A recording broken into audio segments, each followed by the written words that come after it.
जय सीताराम, जय हनुमान, जय बागेश्वर धाम सरकार। दोस्तों, जो लड़की मायके से ये 3 चीजें लेकर ससुराल जाती है वो अपने पति को कंगाल कर देती है, आबाद की जगह बर्बाद कर देती है। मित्रों, आज की ये वीडियो विवाहित स्त्री पुरुषों के लिए बहुत ही महत्वपूर्ण है। अक्सर कुछ गृहस्थ लोगों के जीवन में उथल पुथल मची रहती है। कोई अपनी पत्नी से परेशान है तो कोई पति से, कोई घर वालों से दुखी है तो कोई ससुराल वालों से। लाखों लोगों की जिंदगी में ये समस्याएं बनी रहती हैं। शादी के बाद किसी का जीवन स्वर्ग बन जाता है, किसी का नर्क। किसी के घर में रोज कलह मची रहती है तो किसी का तलाक हो जाता है। लड़कियों की बात करें तो कुछ लड़कियां शादी के बाद अपने ससुराल को स्वर्ग बना देती हैं और कुछ स्वयं भी दुखी रहती हैं और ससुराल वालों का भी जीना हराम कर देती हैं। इस वीडियो में मैं बताऊंगा कि जो लड़कियां अपने मायके से ये 3 चीजें लेकर ससुराल जाती हैं वे अपने पति को कंगाल कर देती हैं। वे 3 चीजें कौन सी हैं जो लड़कियों को मायके से अपने ससुराल के लिए कदापि नहीं ले जानी चाहिए। मित्रों, अगर हमारे घर की उन बहन बेटियों ने इस वीडियो पर अमल कर लिया तो विश्वास मानिए, शादी के बाद उनके जीवन में सुख शांति होगी, ससुराल वालों का प्यार होगा, उनका उनके पति से कभी झगड़ा नहीं होगा।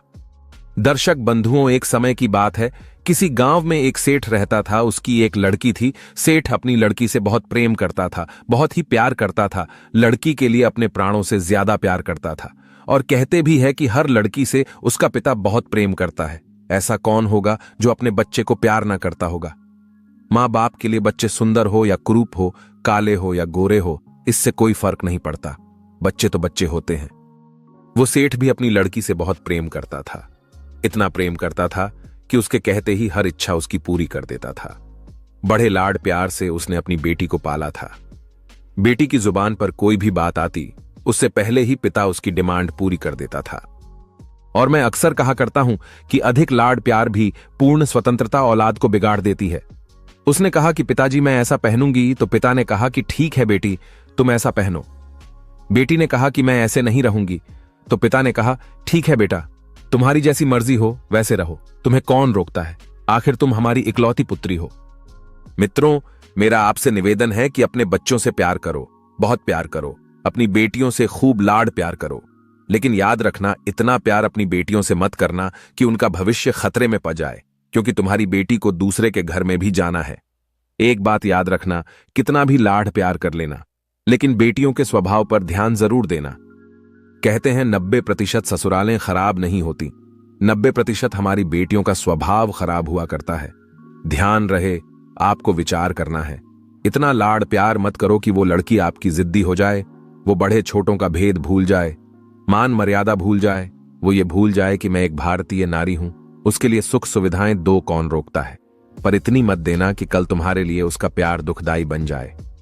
मित्रों, सेठ ने भी अपनी लड़की से इतना प्यार किया, इतना प्यार दिया कि लड़की का स्वभाव बिगड़ गया।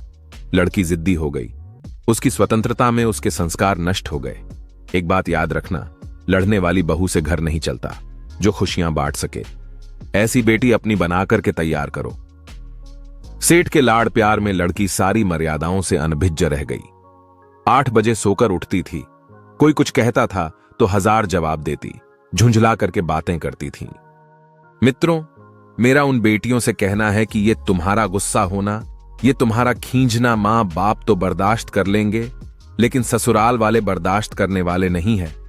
ध्यान रखना, मां बाप तो आपका हर जवाब सुन लेंगे, आपके सारे नखरे उठा लेंगे, लेकिन जब तुम विवाह करके ससुराल जाओगी तो तुम्हारी कमियों को पीहर में तो बर्दाश्त किया जा सकता है, लेकिन तुम्हारे गलत स्वभाव को ससुराल में कोई भी बर्दाश्त नहीं कर सकता। धीरे धीरे वो लड़की अपनी जिंदगी में बहुत बड़ी अहंकारी होती चली गई, घमंडी हो गई। एक दिन सेठानी सेठ को समझाती है कि देखो जी, तुम जो इसके लिए करते हो, तुम्हारे इसी प्यार की वजह से अब वो जिद करने लगी है, सबको बात बात पर जवाब देने लगी है। पिता ने कहा बच्ची है, सब ठीक हो जाएगा। पत्नी ने कहा जी, उसे आप बच्ची समझ के मत छोड़िए, आपका ये प्यार आपकी उस बच्ची का जीवन बर्बाद न कर दे। बच्चे की हर डिमांड पूरी करके आप थोड़ी देर तो खुश हो जाओगे, लेकिन ये आदत यदि बच्चे को लग गई तो जिंदगी भर आंसू बहाने पड़ेंगे। ध्यान रखना, एक लड़की का जब घर बर्बाद होता है तो सिर्फ उसे ही दुख नहीं होता, मां बाप भी जीवन भर दुखी रहते हैं। लड़की को पालना किसी संत की साधना से कम तपस्या नहीं हुआ करती। मित्रों, धीरे धीरे वो सेठ की लड़की बड़ी हो गई। पिता ने कहा कि अब तो बेटी बड़ी हो गई है और जब बेटी बड़ी हो जाए तो माँ बाप को एक ही चिंता रहती है कि मेरी बच्ची का घर बस जाए, मेरी बेटी के हाथ पीले हो जाए तो मैं इस जिम्मेदारी से मुक्त हो जाऊं। एक अच्छा सा घर वह देखकर उस पिता ने उस लड़की की शादी कर दी। बेटी विवाह करके ससुराल चली गई। अब ससुराल में जब पहुंची तो ससुराल में 8 दिन भी नहीं हुए थे, तब तक पिता के पास फोन आ गया। फोन उठाकर पिता ने पूछा, बोलो बेटी तुम कैसी हो? बेटी कहने लगी, अरे मुझसे पूछ रहे हो कि मैं कैसी हूं? अरे पिताजी, मैं तो यहां पर बहुत ज्यादा परेशान हो रही हूं, मेरा यहां पर दम घुट रहा है। पिताजी ने पूछा, बेटा 8 दिन में ये तुम्हारा क्या हाल हो गया? लड़की बोली, मैं इस घर में 1 मिनट भी नहीं रह सकती, मुझे आज ही यहां से लेकर चलिए, मैं इस नर्क में नहीं जी सकती।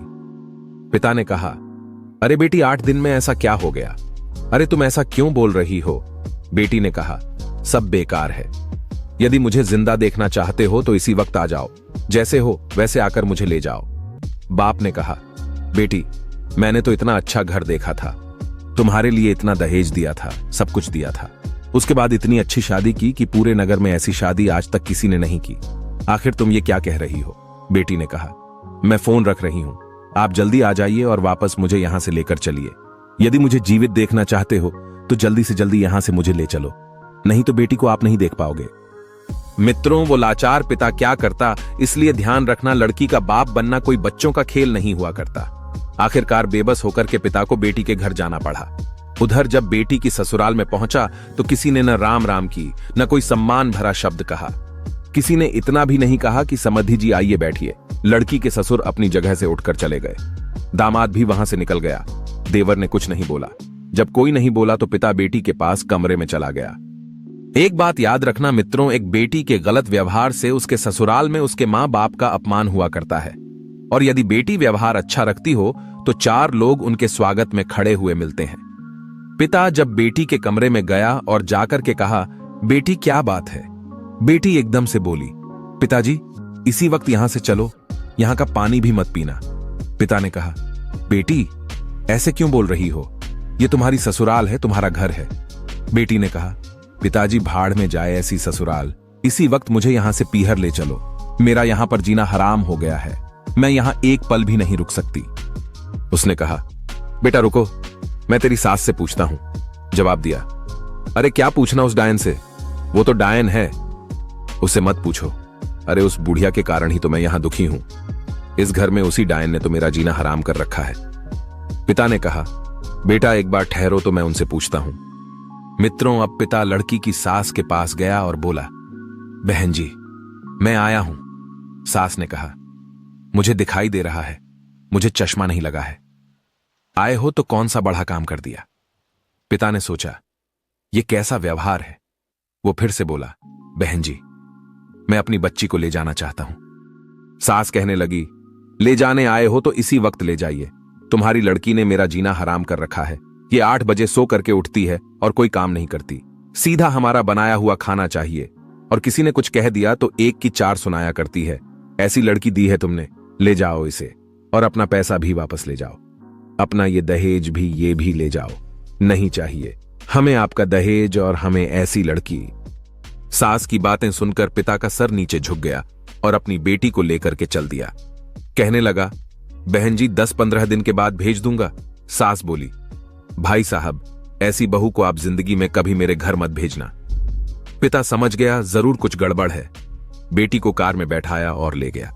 रास्ते में पिता ने जाकर उस बेटी से पूछा, एक बात बताओ बेटी, ये माहौल सब कैसे बदल गया? लड़की बोली, पिताजी आपने मुझे किन गवारों में भेज दिया है, इससे अच्छा तो मैं कुंवारी रह लेती तो अच्छा था। पिता ने कहा, बेटी तुम चिंता मत करो, एक बात बताओ तुम्हारी ससुराल कैसी है? बेटी बोली, देखी नहीं आपने, एकदम नर्क है ससुराल।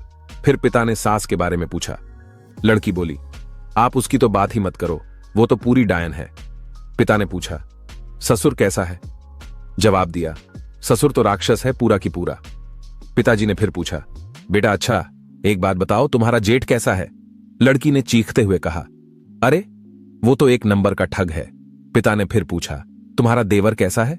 बेटी ने कहा, पिताजी वो तो एकदम आवारा बदमाश है, पूरे दिन घूमता रहता है। फिर पिता ने पूछा, अच्छा ठीक है बेटी, एक बात बताओ तुम्हारी ननद कैसी है? जवाब दिया, ननद वो तो नंबर 1 की चुगलखोर है, पूरे दिन चुगली करती है। उसके जैसी लड़की तो मैंने जिंदगी में कभी नहीं देखी। पिताजी ने फिर कहा, बेटा एक बात बताओ, तेरा पति कैसा है? लड़की बोली, उसकी तो बात ही मत करो, वो तो साक्षात यमराज है। पिताजी ने सोचा कि पति यमराज है, ससुर राक्षस है, सास डायन है, देवर आवारा है, जेठ मूर्ख है और ननद चुगलखोर है। फिर पिता ने एक बात और पूछी, बेटा तुम्हारे पड़ोसी कैसे हैं? जवाब दिया, पड़ोसी तो एकदम लुच्चा लफंगा बदमाश है। पिता ने सोचा, एक आदमी गलत हो सकता है, 2 गलत हो सकते हैं, पूरी ससुराल का हर सदस्य गलत नहीं हो सकता। ससुराल तो छोड़ो, पड़ोसी भी गलत है। पिता बहुत समझदार था। ध्यान रखना, लड़की के मां बाप को बहुत समझदार होना ही पड़ता है। उस पिता ने कहा कि अब गड़बड़ बेटी के ससुराल में नहीं, गड़बड़ मेरी लड़की है। मेरी बेटी के हिसाब से एक भी तो अच्छा नहीं है।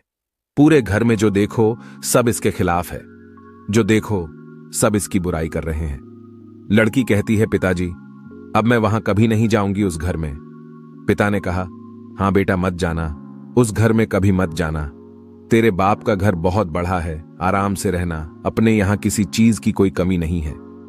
मित्रों, पिता बेटी को बुला लाया अपने घर। उधर भाभियों ने देखा कि अच्छा अब ये यहीं रहने आई है, मेरी ही छाती पर दाल दलेगी। मित्रों एक बात याद रखना, 2, 4, 8 दिन के लिए मैके में जाओ तो भाभियां भी इज्जत करती हैं। भाभियों ने भी वही किया। 10-5 दिन तक तो अपनी नंद की इज्जत से खूब खातिर खुशामद की। उसके बाद जब पता चला कि ये यहीं रहेगी तो उसके हाथ में झाड़ू पोछा पकड़ा दिया। कहने लगी, बहुत हो गई खातिरदारी, अब यहां रहना है तो काम तो करना ही पड़ेगा। लड़की ने कहा, अरे भाभी तुम तो मुझे इतना प्यार करती थी, अब ये कैसी बातें कर रही हो? भाभी ने कहा, करती थी, लेकिन तौर तरीके से होगी तो ही प्यार करेंगे। अब तो तू ससुराल छोड़कर आ गई है और यही रहेगी, हमारी छाती पर दाल दलेगी। भाभी का 2 टूक जवाब सुनकर लड़की सोचने लगी, अरे अब तो भाभी का नेचर ही बदल गया है। मित्रों याद रखना, लड़की अगर ज्यादा पीहर में रहे तो इज्जत सम्मान तो वैसे भी खत्म हो ही जाएगा। लड़की की शान तो पीहर से डोली उठना है और ससुराल से अर्थी उठने में है। भाभी का व्यवहार बदल गया था। मंदिर गई जब 2 महीने हो गए बाप के यहां रहते हुए, अब तो मंदिर वालों को परेशानी हो गई। साथ की लड़कियां सोचने लगी, ये तो काफी दिनों से यहां रह रही है, इसका पति इसे क्यों नहीं लेने आ रहा? ये बात सच है, बेटी अपने बाप के घर रहती है, लेकिन पड़ोसियों का पेट दुखने लग जाता है। सहेलियां मिलती हैं, पूछती है कैसी घूम रही हो, जीजा जी लेने के लिए नहीं आए क्या? उसने कहा, सत्यानाश हो उस जीजा का, वो मुझे ससुराल में नहीं रहने दे रहा है, न मुझे पीहर में रहने दे रहा है।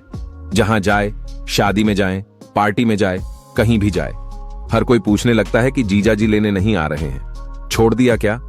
अब तो वहां की बातें सुन सुन के लड़की परेशान हो गई। उसने कहा, अरे यहां जीना तो और भी हराम हो गया है। उसने कहा, मैं तो मर गई आसमान से गिरी और खजूर पर लटक गई। ध्यान रखना, ये मोहल्ले वाले नहीं जीने देते हैं, इनको बड़ी परेशानी हो जाती है। क्यों नहीं जा रही हो? क्या बात है? क्या लड़ाई झगड़ा हो गया? मित्रों और मंदिरों में औरतें इकट्ठी होकर यह चर्चा करने लगी कि फलाने सेठ की लड़की ससुराल नहीं जाती है, लगता है उसके पति ने उसे छोड़ दिया है। अरे हमें तो मालूम था, ये तो ऐसी ही है, ये कहीं भी रहने वाली नहीं है। धीरे धीरे मित्रों ये बात जब लड़की ने सुनी तो वो परेशान हो गई। उसने कहा, यहां तो मेरा जीना हराम हो गया है। 3 महीने में ही उसका जीना दुश्वार हो गया। एक दिन वो बड़ी उदास बैठी हुई थी। पिता ने देखा कि मेरी लड़की उदास बैठी है। उसने जब अपनी बेटी को ज्यादा दुखी देखा तो कहने लगा, बेटी क्या बात है? बेटी ने कहा, पिताजी मेरी ससुराल तो बिल्कुल नर्क है और यहां शादी के बाद जब से आ गई हूं तो मेरी इज्जत ही मिट्टी में मिल गई है। जिसे देखो मुझे शक की निगाहों से देखता है। जिससे बात करो तो पहला प्रश्न उसका यही होता है कि जीजा जी कहां है। अब जीजा जी ने तो मेरा जीना हराम कर दिया है। इससे अच्छा तो पिताजी मेरी शादी ही ना होती। याद रखना मित्रों, यदि मोहल्ले वाले टोकते हैं, समाज टोकता है तो यह बुरी बात नहीं है। ऐसे ही टोका करो, क्योंकि आपके टोकने से किसी का घर उजड़ने से बच जाएगा। लड़की अब बहुत दुखी है। पिता ने पूछा, बेटी एक काम करोगी? बोली, क्या? पिता बोले, अपने नगर में एक महाराज जी पधारे हैं, बड़े पहुंचे हुए संत हैं, मैंने तेरी चर्चा उनसे की थी। बेटी ने पूछा, तो क्या बोला? महाराज ने पिता बोला, पहले मेरी बात शांति से सुनो। उन्होंने मुझे एक मंत्र दिया है, यदि उस मंत्र की आप साधना करो और उस मंत्र का जाप 6 महीने तक कर लो तो तेरी ससुराल तेरी मुट्ठी में आ जाएगी। बेटी ने कहा, मुट्ठी में आ जाएगी? बोले हाँ। लड़की यही तो चाहती थी कि सब कुछ